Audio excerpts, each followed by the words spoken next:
So today, I was asked to speak specifically about fundraising innovation, but also how that feeds into looking how to raise more.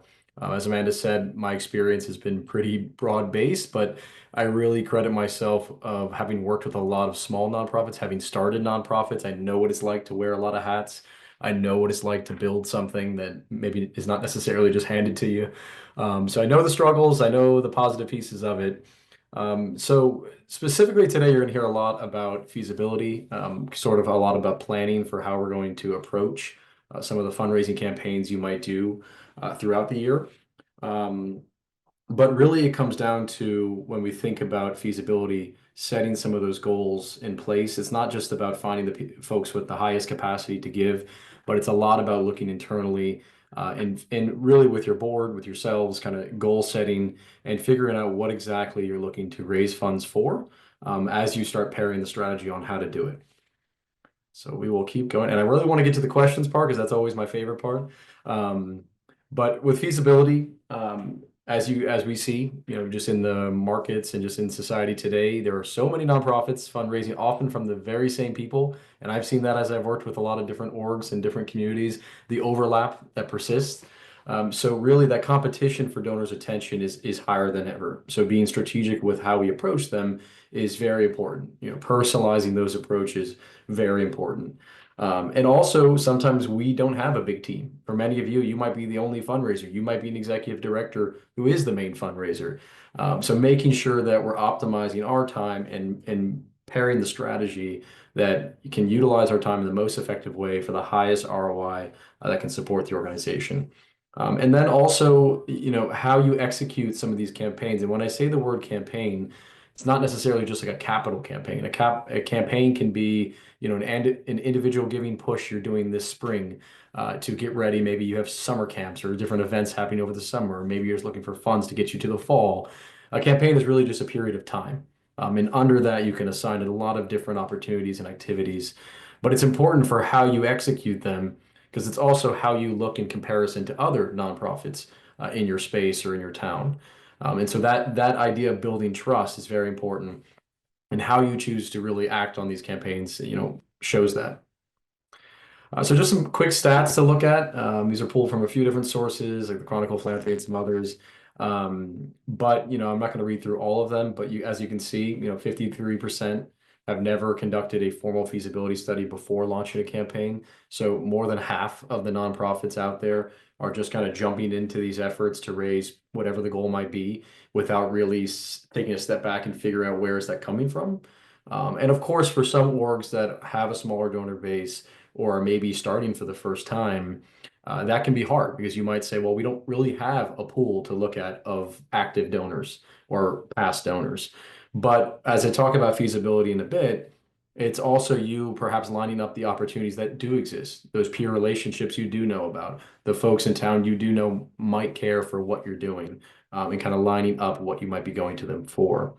Also, just skipping ahead here, looking at the campaigns with active board participation, you raise 26% more on average. And that's participation in terms of helping you to identify prospects. And this is a problem I think every single nonprofit I've talked to in the past, 10 years, every single one will sometimes complain about their board, and, lean on that, the board's not identifying people, the board's not helping. And I always say there's a lot of different opportunities, but working with, it's not always going to be every board member gives you two prospects. It's really you keeping them informed, giving them the tools to be effective. And usually for me, it's focusing on the handful of board members I know who will be the introducers, who will, help connect us, and not just tell us, do you know this big philanthropist in town? But hey, I do know this person. I'm going to set up a coffee or a chat with that person and you. So let's keep rolling. All right. So thinking about kind of feasibility check as you approach, again, what I was calling a campaign. Again, we have capacity, willingness, and readiness. And so when it comes down to capacity, it's looking at, do you have qualified prospects at different giving levels? And depending how large your campaign is, it might be your highest gift you might be going after is $1,000. It could be $100,000. But really looking at the pool of folks you're looking at and saying, do I have enough capacity here? Forget about the willingness to give. Forget about their affinity for who we are. do these folks here have the capacity to help me get to this goal? The next part is the most important part is willingness, or what I call affinity, for our cause, for our organization. And I'll tell you from a lot of the research, efforts I'll run, for groups when it comes to like new prospecting. These days, it's not always just about the capacity. There is a lot of wealth. And when I talk with groups, they're always solely focused on the capacity of people around them, the biggest, wealthiest people in town. And for me, I actually like to run a lot of our new prospecting campaigns around affinity for what we do, right? Me knowing that care deeply for after school youth education, I'd be very curious to build relationships with them, even if their capacities are lower than that big philanthropist in town. Because one, them giving, they can be great ambassadors for me, and they might have connections to people with higher capacities. So that's why sometimes it's a balance. It's not just about getting a list together of the wealthiest people in town, and that's your focus. I would challenge you to really think through when you're prospecting or looking at who might be donors, looking at the affinity piece really, really, really strongly. And then the third one is readiness. Are these donors ready right now? Are there external factors affecting their readiness? The market may be going down or very volatile. People are nervous, especially smaller donors. Do you know personal things? I always say when it comes to research, the research knowledge and the local knowledge. I might look through a research tool and say, okay, well, this person could give us $10,000, but then I might hear from a board member that they're going through a tough time in their life, and now is not the best time to approach them, or they're about to sell a business and maybe we should wait 2 months. So that's really what the readiness is. So you look at these three as a check when you think about going forward with a fundraising initiative, and kind of lining that up. Okay. So when you skip some of the feasibility, I've already been kind of touching on a few of these, but a lot of times what I usually see is unrealistic goals. So I see an organization that, and people will say, well, we need that amount of money.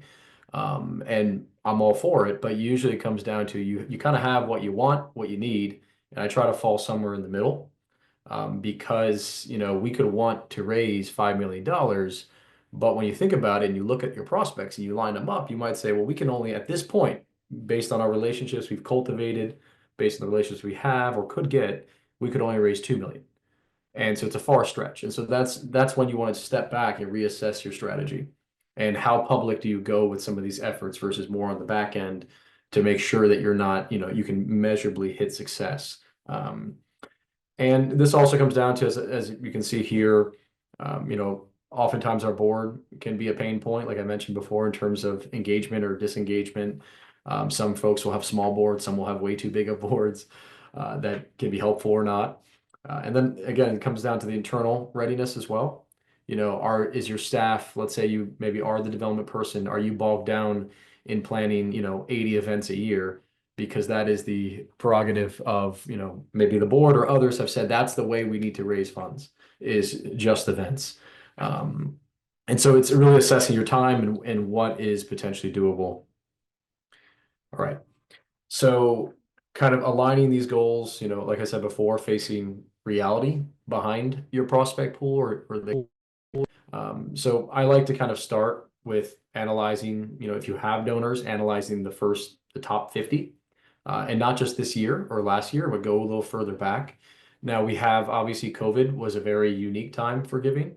And so I almost say, like, try to calculate non-COVID years, like take that out and focus after COVID or even before COVID, and really analyze those years to kind of establish your baseline of what you might be able to support. Now, of course, there could be key donors that came forward during COVID that maybe you don't want to discount, but I like to kind of projecting where we could be based on some of those other years.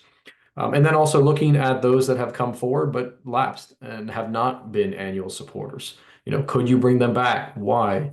A lot of times in smaller orgs I work with, there's a lot of turnover. And sometimes we inherit a donor database or we get spreadsheets from a board member or the executive director that just have kind of donors everywhere. And usually when we get that into like a donor management system or some kind of, central place, I kind of go this exercise through with someone and say, okay, what about this person? They gave you $5,000 3 years ago. What happened? And often the answer is like, we don't know. We have no idea. And they ask around and no one has an idea. So I say, okay, well, let's try to get a conversation with this person, not an ask. It's not, send them a cold email. Let's try to get some kind of conversation with this person to see where they might be sitting. And so many times I've seen that situation where someone's like, yeah, I don't know. I stopped, you guys, I guess you don't have my right address. I moved and I stopped getting your letters. And that's how I always gave. And that's why I stopped. So sometimes it's really simple, but it's really important as you think about the feasibility and what you can raise. And then again, that same old question of what is your capacity really at from the group that you have. Okay, keep moving along. All right, this is a fun part. Now, for all you fundraisers out there, you may roll your eyes. Favorites are, the cheesiest terms on the market, but it's very helpful, and it's, I think, one of the most overlooked piece for development professionals or executive directors. They like to just jump into it sometimes, and I find actually creating a gift range chart, which I'll show you, is extremely helpful to kind of line up some of your goals and your prospects. And so, like I said before, it shows you kind of what you could potentially raise, what you need to raise. It's not just a bunch of random totals. It helps you actually assign prospects based on the tier. So you can then make strategy based on those different tiers. For example, you'll see in a second, but donors that give you 10,000 plus or 5,000 plus, you might have a very different strategy for how you go after them and cultivate them and steward them versus maybe some of the donors that are giving $100. And that chart kind of helps you differentiate between them. And then also, for one of the biggest things I've found is if I'm a development director or an executive director, taking something like this to your board and saying, we talk about wanting to raise $500,000. This is what we need to raise $500,000 based on the size of our pool of donors right now. And it helps them kind of level set with you to say, oh, well, maybe that goal is a little unrealistic then. Maybe we need to, or they think, okay, well, let me help at the top there. I do know some people that could give X. Let me help you with that piece. So it kind of helps everyone come to the table and not just like throw prospects out there and say, just chat with this person. But it helps you kind of assign them where they can be most helpful. And if you're going to do direct asks, which I love to do, it really helps you it helps you not walk away from a meeting feeling like you didn't ask that person for what they wanted, or for what they could do and what you wanted for the organization. I have a lot of donors that I've spoken with that one of their biggest things they get upset about sometimes is not from, I've never met a donor who's offended for being asked for too much. I have met a donor once who felt offended for being asked too little. But I have more and more people saying to me, I like the organizations, just tell me how I can be helpful. Because to some donors, we say, well, this person is extremely wealthy. There's like maybe they'll give 100K, and then we get a check for $1,000, and we're all freaking out saying, why would a billionaire give us $1,000? And more often than not, it's because, and when you speak to that billionaire or millionaire, they'll say to you, well, you said be impactful. Your goal was 25K to raise in this campaign, so I give you 1,000. Is why would I give you 100? So sometimes it's really helpful for me to actually determine what do I hope from each of these individuals or companies or foundations and really focus in on that amount with them and not just keep that on the back burner, in our minds of hopefully that person will give us X. Okay, let's keep going. Okay, so here's again for all you fundraisers out there, you've seen these, but I want to show you, kind of talk to you about sort of how I do it. So you'll see here on the left, number of gifts, and then you'll see kind of the levels, the giving levels, gift amount, and then the total. So again, multiplied across. Then you'll see number of prospects. You'll notice number of prospects and number of gifts, kind of this 3-to-1 ratio, if I did my math right. And what I like to do is now go all the way down those two columns and look at the number of prospects and the number of gifts. So what I'm saying here is basically if I want one gift of 50,000, I need to ask at least 3 qualified prospects for 50,000. Now, some people qualified as someone with capacity and affinity for what you do. I sometimes just start and say, well, do they have the capacity? Could somebody give me 50,000? And that might not be one time. That might be something over a few years. So when you think about like a higher giving level and you're doing these little campaigns, whether for annual giving or a larger capital campaign, et cetera, I like to think of these gifts often over multiple years and not just one time. And so I add this up and I talk with an organization. I look at number of prospects. I say, do we have 123 prospects that have given before or active, or maybe some that we're working on or know of. And if they tell me, well, no, we don't, then I say we have less. Then usually we readjust this gift range chart. We say, all right, we're going to need more donors higher up in order to hit this goal because we don't have the numbers of prospects. Or on the reverse, we might say we don't have anyone who could give $50,000. It's way too high. And so normally you'll see this then stacked higher on the bottom where there would be more gifts. And I only did it down to 1,000. You could do this all the way down to $10 if you wanted to, depending on your org. But then now move to the right, you kind of see these little quirky phrases I have. These are kind of my affinity phrases, and there's a reason for the percentages. And so I kind of assess. So let's say I have a donor I know could give 100,000, and we say, all right, but what's his affinity or her affinity to us? And so let's take, I don't know, 40,000 or 40%. So I might say there's a 40% chance, now take out capacity, there's a 40% chance that they might make a gift of any level to us.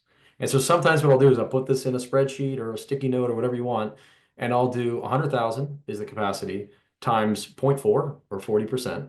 And I'll say our likelihood of a gift from this person at the current capacity we're estimating and the current affinity rating we're giving them, I'll say there might be a $40,000 potential gift from this person. So that's really just to help me ballpark. So when I add up that third column, the gift likelihood column, let's say we're trying to raise 500,000 and it adds up and it's only 300K. I say to the board, I say to the team, we are short 200K. If we move forward right now with these prospects and this plan, we will fail.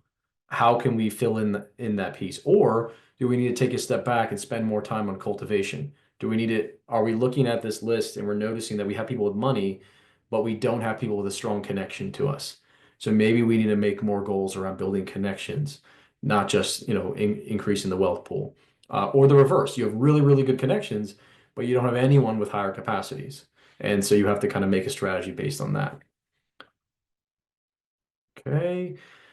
Okay, a little too many words on this one, but just in general, I keep talking about prospecting. Of course, there's always ways, I have a lot of fancy software I use, but there's also a lot of free ways to use different tools at your disposal to kind of look at different prospects with capacity. Of course, there's some tools that can help you even predict, like kind of what we're doing there, what we just did on the previous slide, is sort of building sort of predictions of what we could raise. And then the other piece is really down to the peer discovery is huge. I find that more and more people give to people. And so I cannot, overestimate the peer piece to fundraising and how it is important, not just board. I think a lot of times we obsess over just getting the board active and helping us. Sometimes I'll look beyond that and I'll try to put a pool of people together that I know care, they're donors to us. They care deeply about us. They always answer the call. And I sometimes try to put them also together to help me find new prospects, build new relationships. Sometimes I find them to be even more effective often. Um, and then also looking to the different pockets of funding that's out there. Now, a lot of people will, you talk about the three-legged stool or four-legged sometimes of kind of foundations, corporations, individuals. For me and my strategy, it always boils down to individuals make up companies, individuals make up foundations, whether public or private. And then, of course, we want to go after individuals. So for me, when I think about outreach and everyone talks about like donor advised funds, those are just people, usually. And so my biggest thing when I think about prospecting, I think about relationship building, and it's always around building the relationships with the people. They may use a donor advised fund as the vehicle to make a gift. They have assets set aside for only philanthropy, which is good for us to know. And that may move them up on our list in terms of timeliness we ask. For example, sometimes during economic downturns, I'll lean heavier on DAFs. When I enter a donor advised fund gift into a donor database, for example, or even a spreadsheet, I always note that it's from Schwab Charitable, Fidelity Charitable. I'll note that it's a DAF, a donor advised fund, because during times of crises, I want to be able to press a button and filter based on those I know that have donor advised funds, because they might be people during a tough time I reach out to. They have money set aside for philanthropy. So I might start with them during those kinds of situations. I might start with them to help us kick off a campaign of sorts because I know, again, they have those assets set aside. Same thing with, private family foundations as well. Okay. Almost there. Um, so also looking, diving deep into your, especially we're in April now. Summer, people tend to think that fundraising is dead. It definitely slows down. But I always say what you do here, as this is a very peak time for giving now for annual giving. But as you even enter June and July and August, a lot of people just tune out. Like, well, I'm done. Let's see what happens. November, December is the biggest time for giving of the year. But if we just continue with that mindset and we jump in the end of the year, and then we're all surprised why we pretty much did exactly the same as last year. And it's usually because we didn't spend any time cultivating the people we've gotten in the spring, in the summer months as a way just to more so keep people in mind, letting them know you're there, telling them the impact you're already having in 2025.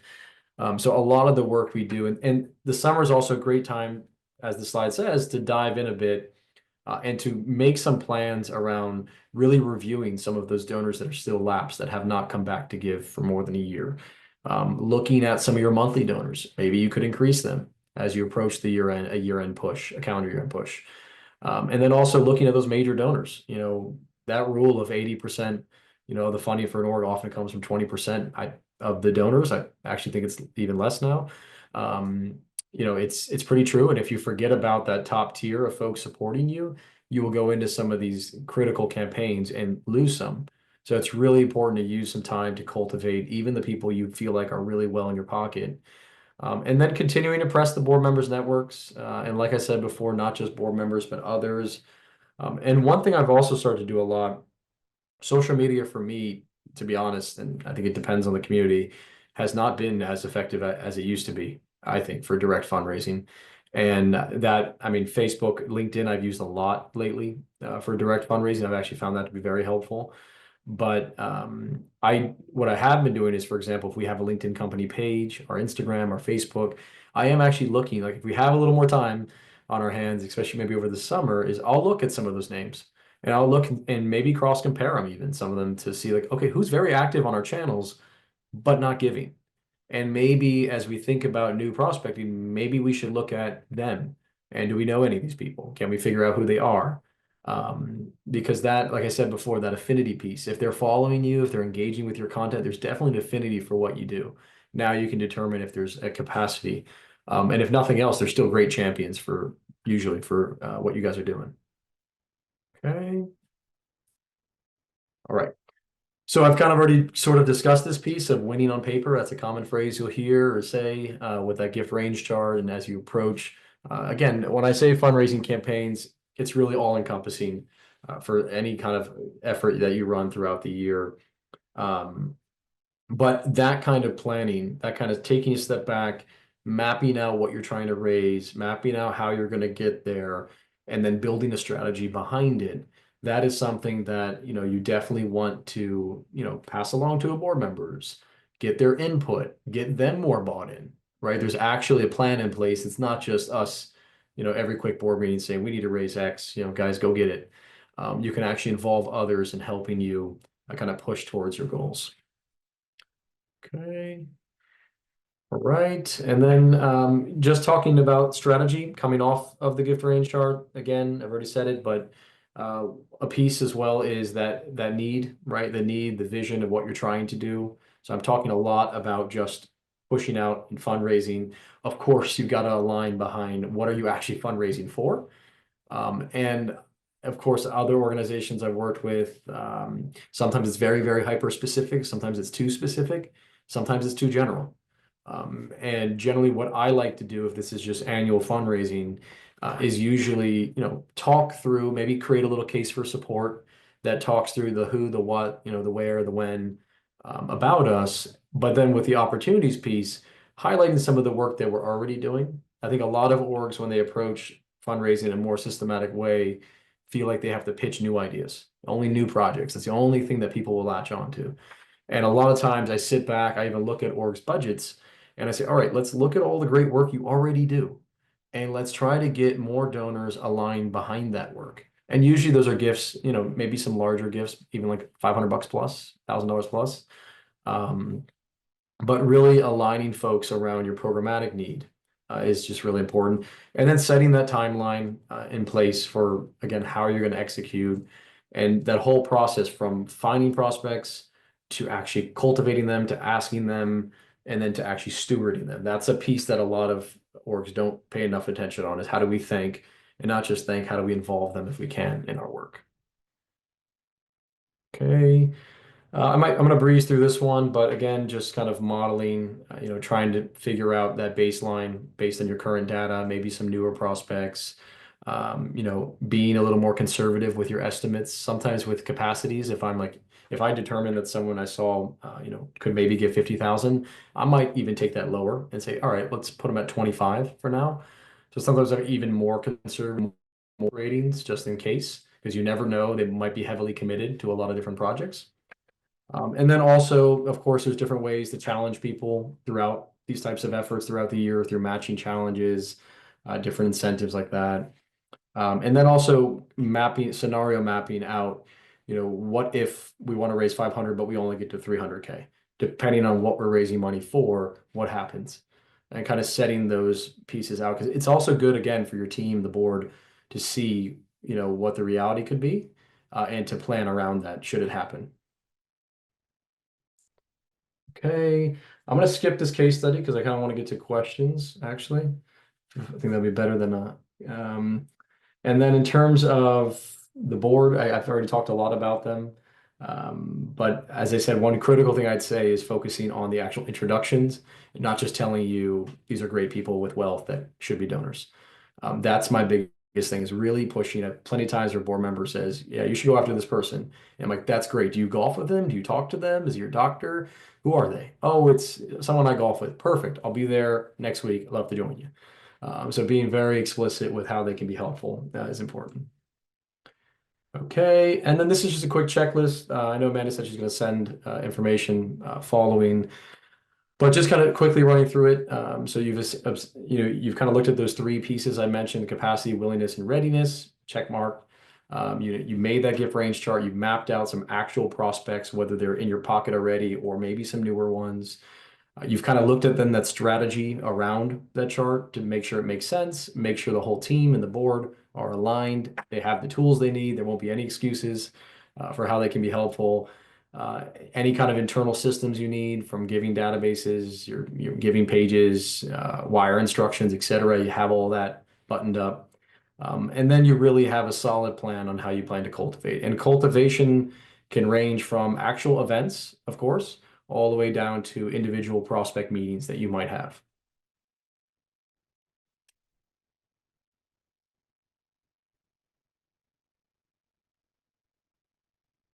Cool. All right.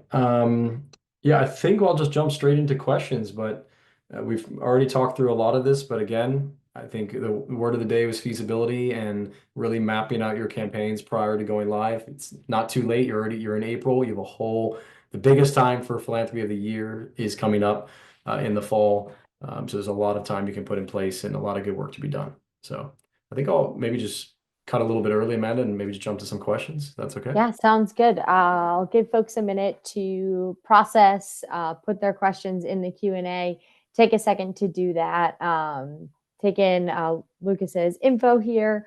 For folks who are looking to maybe use some of Bonterra's tools to help execute some of these winning strategies, if you're hearing some of the advice Lucas is giving and thinking you might need a little bit of assistance to help, get you to that next level. I'll just put up another poll real quick. If you are interested, again, we can chat with you, tell you a little bit more about how you can work with a coach like Lucas with the Network for Good fundraising tool and some other things in between. So I'll leave that up, hoping that gave folks enough time to start putting their questions in the chat. But I saw one come in earlier, Lucas.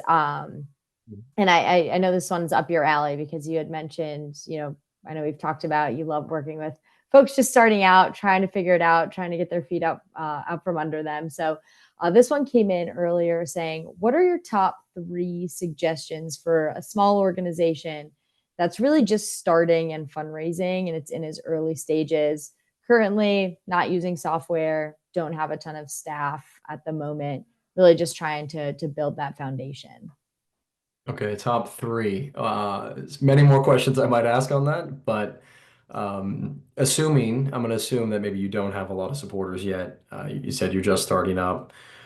For me, sometimes the software piece, right, building the systems will come. I'd say if you have no base right now, it's really, for me, it's kind of building that nucleus of supporters. And often that is friends and family. Like the nonprofits I started in the U.S. and abroad, it was very much peer networks that I leaned on originally to build that story of, get some initial supporters, then leverage their networks and follow those chains to then take all that and kind of then I started getting like an actual donor management system where I put it in one place and I could build.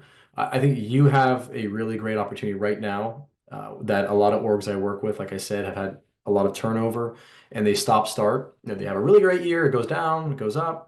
And so you have an opportunity right now to build those systems from the ground up that can make an organization. Because I imagine if you started an organization like myself, you want it to last forever. You're not doing it because you want it to, survive for a year or two and then disappear. And so that was very important for me as I started something to make sure that one, get those initial people. And then also start, of course, there's other things like maybe getting some awareness around you in terms of maybe some local press if you can, getting other orgs to recognize you, sometimes partnering with an existing org as well. I've done that plenty where I kind of piggybacked off of another nonprofit that I knew had a large following and had clout in the community, because by doing so, it actually raised our standing in the community, our awareness of who we are, our dependability and our trust increased. So that's the big thing when you're a new kid on the block. It's really building donor trust, and also for folks to see you as an opportunity. The other piece, the last one I'll say that's really important is, a lot of donors, when they look at philanthropy, especially younger donors, I'd say now they're seeing a lot of orgs as kind of part of a portfolio in a way, almost like an investment portfolio, where, I've seen donors where they're like, okay, I already support two youth education charities in town. Like, you're another youth education charity in town. Why support you? And so you've got to be able to not just say, well, we have an after school program. So, okay, so do the other two. So I think I would really challenge you as you think through your organization and what you're doing to try to think of some differentiators. Are you working in a different community? I'm just using the youth as an example, but are you working in a different community? Do you offer something a little more unique? Is it the structure of your team? Is it the demographics of your team? Like, what is it that makes you all special? Why are you doing this work in the community? That answer of why and the differentiator, I'd say that is what catapulted both organizations that I've been part of, that helped them grow a lot, because I was able to answer those questions consistently to donors. Okay, that makes sense. Yes, I'd love to support you because it makes sense as part of the larger picture for me. Awesome. Thank you. Those are three great pieces of advice. Honestly impressed you had three like ready to go. I wasn't sure about the three. I was like, all right, we'll see. I've got like Um, in my mind, so you're like, I could do a whole nother webinar on yeah. this. No, those were great. Really appreciate that. This one's a little bit more specific that came in while you were presenting about, how to de-risk your campaign.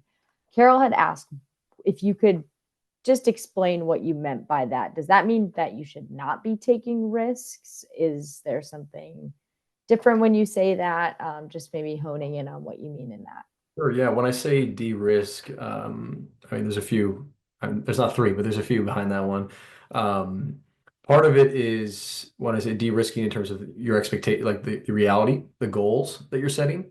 So, for example, if the board and you all were sitting in a room and we're saying, well, our budget this year was 500,000 and we want to grow, so let's double it. Let's make it 1 million next year.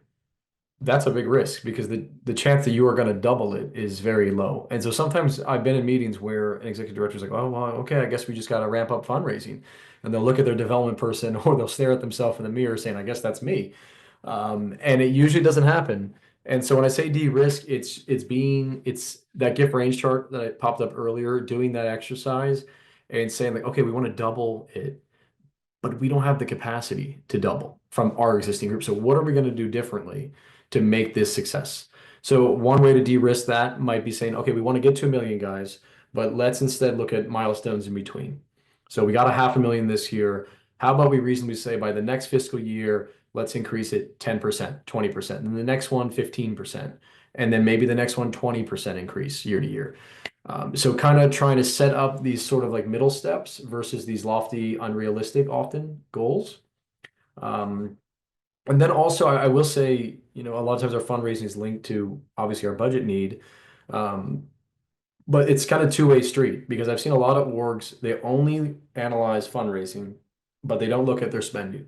And they're not looking at their own budgets. And I'm telling you, I would say definitely say donors more and more these days are very critical of nonprofits that are always looking to raise more, but fiscally, their budgets are a little out of control. And so that's another thing when you think about, looking at your org and being realistic, de-risking as well, is to also have, whatever folks are working on their finances and the board, also be looking at that component and making sure that as you grow and as you potentially raise more money, you're also being fiscally responsible, conservative, potentially. But because there are some donors that will just not give to you when they see kind of this rapid increase in fundraising and this huge increase of expenditure, without really any specific reasoning, beyond that we just want to help more people or do more good. So yeah, anyways, some quick things there. Yeah, no, that's really helpful. And thank you for reframing that de-risk. It's not about kind of what you do, it's more how you're setting those expectations, right? And really those definitions of those goals. I think this one is not only just relevant to the current state of the fundraising landscape, but also what you were just talking about with donors, being a little critical, right? Wanting all of that information. This question came in from Brian asking how an organization might be able to overcome the stigma that sometimes donors think you're already well funded, whether that be federal or state funding. And so, how do you overcome that? Yeah, I mean, I think it's for me these days, it depends a lot on is it government funding or private philanthropy funding. Now, it used to be just you just had a large amount of funding, and that was a stigma. Now there's a lot of stigma around whether it's government money or not. So I think there's actually two things there, but let's just say it is one. I've worked with plenty of orgs that have received huge contributions that were far exceeded their annual budgets, which is another story. But it's tough. It's really how you announce it. So I work with some orgs that, are really conservative with their announcements. They don't necessarily make it too public. I've worked with some that blow it through the roof. And I'll say, there's reasoning for both. Um, for me, if you have a smaller annual giving program and let's say your annual budget is 750K and you get a $2 million donation, I always, if I get a large gift like that, I always am very specific. I want to celebrate it because it levels you up. It makes other larger philanthropists in town say, "Oh wow, so and so gave them $2 million. What is this org? I've never even heard of it. Let's look at them. That's interesting." But I usually, if I put out like an email announcement of that, for example, I will be very specific on the language that these funds are to be used for X. Like you really, and in future comms as well, I reiterate it. I don't want people thinking that just plops into like some giant slush fund that now we can use for all these different projects. Because I've seen that happen. And if you're not very explicit what those funds are for, oftentimes you can see a drop. And I usually don't see a drop in the small donors, funny enough, which would make sense that people who are giving you $25 would be like, I'm out. Sometimes I actually see the drop in the donors that are giving you, let's say, like 5 or 10K plus because they're bigger for they want to see more impact with their dollars. So if they see someone plop 2 million in, they're like, well, I'll give my 25K then to this charity, which I know doesn't have someone like that. So that's interesting as well. So I will say it comes down to how do you announce it and being very explicit with exactly what it's for. And I'd also really push you before an announcement happened about a larger gift. I go to some of those key donors and I have that one-on-one with them quickly, even if it's phone calls. I say, hey, we're so fortunate. We got this gift, but I want to call you before you saw the announcement because I really wanted to explain what it's for. Because I didn't want you to think that all of a sudden, it's going to supplant all the other dollars we need to raise to help. And that has been helpful when I've done that with orgs to retain those people that we know we're already 80% of our budget. So if we lose them and get that big gift, but then that gift runs out, we're in a bad place in terms of an actual sustainable annual giving program. That's super smart. Really appreciate you sharing that piece of coaching advice with the group here. Mhm. Got a lot of folks thinking in strategy, which I'm loving seeing. And so this next question came in from Allison, asking how you strategize your donor approaches given the current multi-generational giving landscape that we're in. Does it change? Do you do things differently? And can you talk to that current state? Yeah, yeah. Definitely can be different. Can be a lot of the same as well, funny enough. But I mean, I'll just give you maybe quick examples. One case recently, a lot of older donors, for example, the age-old thing is meet in person. If you're going to do an ask, meet in person, or if you have to, over the phone, never text, right? I saw COVID kind of change that a bit. I think as folks got more and more comfortable meeting virtually, even for giving purposes, like I secured a bunch of gifts that way. But even now, like I had the other day, a large donor ask, and he said, just shoot me an email of what you need. And this person was maybe 85 or so. He was going to shoot me an email and just lay out what you need. We've already chatted about the org, etc. I'm impressed. And I did. And it was easy. He said, okay, great. I'll have my secretary send the funds. And so the age-old wisdom would say, absolutely not. What are you doing? Like once you first read my message that went out, you'd be like freaking out and say, why did he just ask him that way? But it worked. I will say with some of the older individuals and younger, let's say of wealthier families, I'm really, really focused on the generational piece, that shift that's happening and going to continue to happen. So I've worked with a lot of donors who are older, philanthropists, and a lot of orgs are just really trying to get as much as they can from them, maybe a planned gift if possible before they pass, but they're not cultivating their children. And that is a huge mistake because a lot of times, and now their children may not have the same interests and they usually don't. So you see that. But if you're not doing anything with the children, eventually when that person passes, you're not going to have anything to support your org. So a lot of times I am switching it up. Like I had one major, major donor to an institution where they only focused on him, but never his son, who's like my age. And so I called up the son one day. I said, hey, I'd love to grab lunch with you. And he's like, why me? It's my dad you want to talk to. I said, no, I want to talk to you. And he was like, oh, okay. So we met. And he just, yeah, no one ever talks to me. They're always just asking money from my dad. And I'm like, yeah, well, I'm going to be honest with you. One day that's going to be yours. He's like, yeah, that's true. And he was funny. He made his first annual gift following that conversation. And that was important for me. Even though it was a small annual gift from him personally, it reinvigorated his interest in the org, not just from his. So yeah, there's definitely, other, the means of communication, how we communicate, also how we talk about impact generational wise. Like my grandparents, you didn't have to tell them much. You just told them what you did. You said, hey, we're a church. We do good work in the community. They say, okay, here's $1,000. To me or my generation, it's not going to fly. You have to be more explicit with, okay, what is this going towards, right? And that can be annoying, but if you set it up in the right way, it actually helps you as well, potentially with your budgeting and your planning, kind of compartmentalizing a little bit more. Not super excessively, but I have noticed that as well, is that way we talk to kind of the next generation and how we channel the asks to them, not only the means of communication like emails, texts, etc., but actually how we're framing the impact and the ask is important. Yep. Lots of really good tidbits in that answer. I see why you were excited to get to questions. That's really really helpful and super cool to hear that story of just hey, nobody has prioritized this person yet, and we need to make sure that it's not just assumed that they're going to care as well, right? That's a great example there. Looking at time, we probably have time for maybe two more questions or so. This one, maybe a little bit quicker, we'll say. Cheryl had asked if you can explain why fall is the best time for philanthropy. Sure. A few different reasons. One of the biggest reasons people tout is obviously the end of the tax year. That is one. And for me, it's funny because a lot of donors actually don't itemize their deductions, so it doesn't often matter. Some of the smaller givers, but we obsess over tax deductions in the US.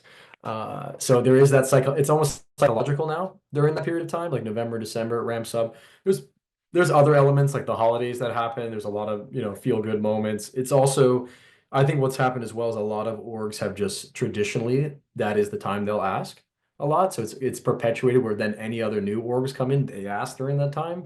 So donors are very conditioned to ask during, really it's October, I'd say October, November, December, but definitely November, December, especially.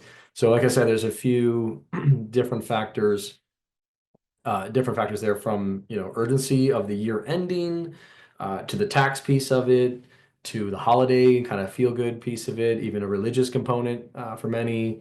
Those are just some of the top reasons. But yeah, and if you look historically, it's always been the top period of philanthropy, the Q4, quarter four.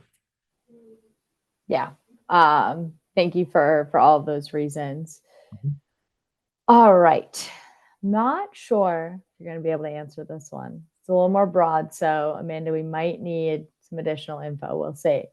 But Amanda had asked, what have been your most successful fundraising events? Okay. We're going to events now. Okay. Um, and another Amanda. Wow. I know. Crazy. So most successful fundraising event. So I'll do two kind of tiers to it. You have kind of the mass events like the galas, all the auctions, etc. And then you have kind of those private small gatherings. Like I'm a big fan of in terms of ROI and the time spent. Some of these smaller gatherings, I've often really crushed it in terms of bringing in more funds. So what I mean by small gatherings, maybe it's a donor's home, a board member's home, a restaurant, something unique to the organization. If you have a really cool space and you just invite, it's more like a VIP type reception, but it's not always to just the biggest, wealthiest people. It can be a wider array so those have been very helpful for dollars raised and minimal cost. So like I love it when I can do those events and the donor sponsors it completely. We have no cost. We invite people. It takes maybe 5 hours to plan and invite people. Yet we might be able to raise, 10K plus. Maybe like I've had one, we raised 400,000 in 2 hours from 30 people in that kind of style. So that's been in basically 5 hours. So then the others, I have done a lot of virtual raffles these days that have been helpful. Funny enough, and auctions that are more hybrid. For me, some of the best events I see these days, if you want to treat it more like a typical gala auction style, one of the biggest modifications I've done with many is kind of that hybrid. I still kept that hybrid model of an auction, not just fully live or in person. Because a lot of times for these events, depending on your org and the size and the clout and the community, sometimes you don't get the right people there to be able to bid higher on your auction. And so you're looking at it like, okay, we got ticket sales. That's not much. It barely covered, what the cost is to us, perhaps of the venue and the food, drinks. So oftentimes we think about sponsorships and maybe like an auction for those style events. So I have found events where I really push it on sponsorships and events where I make the auction hybrid. And what I mean by that is using like a software where you can have it silent online prior to the event. So launching it like a week prior, pumping it out to everybody and anybody to get to participate, even if they're not coming to the event, and then maybe doing it, harping it at the event, maybe doing a live component at the event to just double down. You always reach more people, you raise more funds. And sometimes what I'll do is I'll keep a basket of key items for the day of, so people don't feel discouraged when the prices are too high. And I'll kind of sprinkle those out for attendees that actually come to an event. So that kind of like auction, I don't like the word gala, but auction gala-esque style event on a mass scale, they still work. You just really have to get the right people to help you plan it. It shouldn't just be staff driven. Those just staff completely driven events these days, it's the hardest part is not planning the event. That's the easy part. It's really actually getting the right people to attend.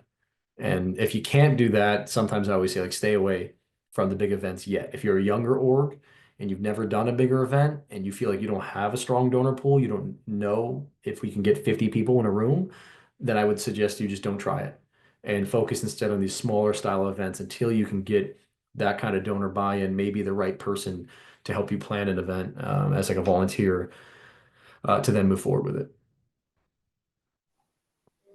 Yeah, that's really helpful. And can you share? I know you had said in that hybrid scenario, can you share like the best way for folks to do that. I know like within our tools, there's a way to do that, but is there something that you would maybe speak to about just that piece specifically, to be able to execute, whether that be within Network for Good or something else, to really have that like synergy when it's hybrid? Yeah. So like Network for Good definitely does have a tool.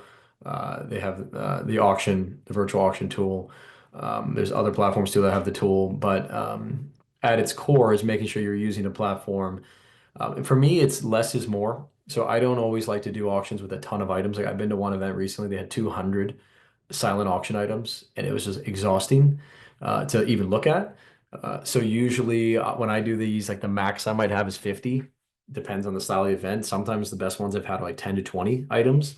And usually what I'll do is if we pick up a bunch of like gift certificates, things like that, I'll bundle it together so that I can put a, because if when you use a platform like this, one of the most critical things is for you to look at it live and see how are people going to view this. So if they're going to view a gift certificate where it says fair market value of $100 and they're going to bid up to $100, many are not going to go over that.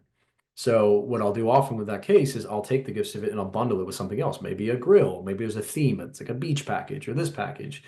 And now all of a sudden the fair market value is 1,200. And so now the bidding might go to 1,500 because it's not just a gift certificate per se. So sometimes it's mapping out your items, not, less is more.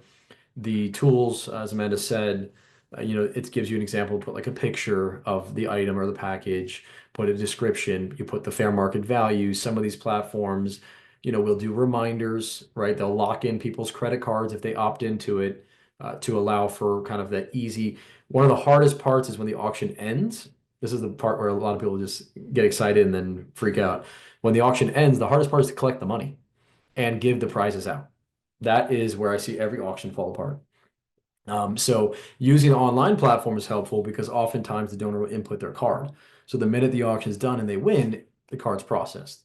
So that payment collection piece is way easier.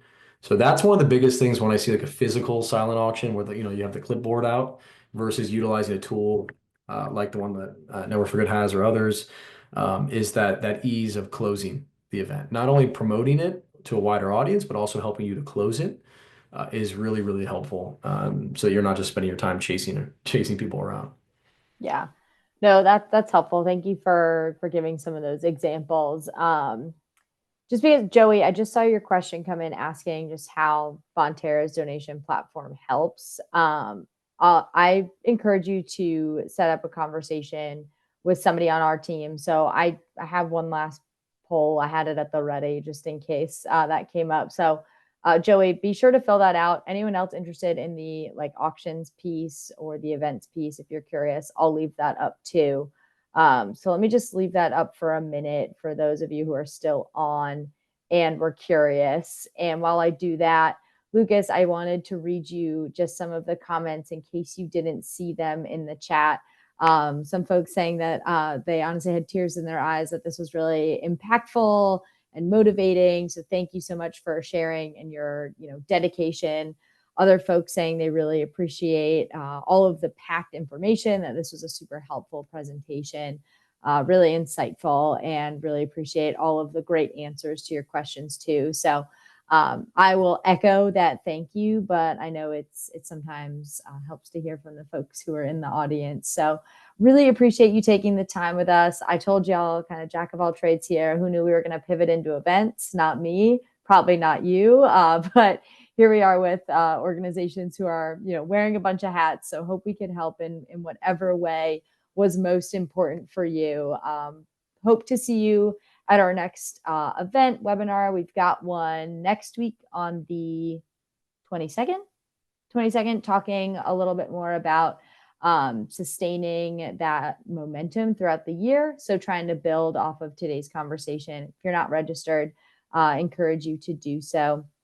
You can check your email for that one. But that is all from me. Lucas, thank you. I don't know if you had anything else you wanted to add, but No, just saying thank you again. Happy to be here and hope. I know we jumped around a little bit, but end of the day, there's a lot of great work being done out there. So thank you to everyone who tuned in and for all the work that you do. Absolutely. Appreciate everyone taking the time with us today, and hope you have a great rest of your day, and we'll see you soon. Thanks again.